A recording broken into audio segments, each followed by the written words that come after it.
একজন ফুটবলারের সবচেয়ে গভীরতম স্বপ্ন কি জিজ্ঞেস করলে সবাই বলবে বিশ্বকাপ জয়ই তার সবচেয়ে বড় স্বপ্ন।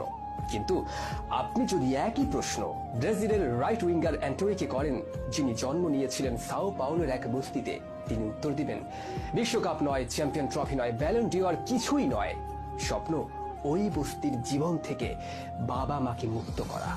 অ্যান্টনি বলেছিলেন, আমার জন্মই হয়েছে জাহান নামে। আমি মোটেও বাড়িয়ে বলছি না, কিন্তু সাও পাউলোর যে বস্তিতে আমার জন্ম তার নাম ইনফেরিনহো, যার বাংলা অর্থ ছোট্ট জাহান নাম।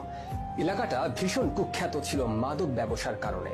আমার বাড়ির চৌকাঠ থেকে 10 কদম দূরেই খুচরো মাদক বিক্রেতারা হাতে হাতে মাদক বিক্রি করত ভোর থেকে রাত অবধি, আর তাদের ক্রেতারাও ওখানে দাঁড়িয়েই খেত সেগুলো। বন্দুক পিস্তলকে ভয় পেতাম না আমরা, কারণ দেখতে দেখতে অভ্যস্ত হয়ে গিয়েছিলাম। লাশ দেখলে ভয় পেতাম না আমরা, কারণ দেখতে দেখতে অভ্যস্ত হয়ে গিয়েছিলাম।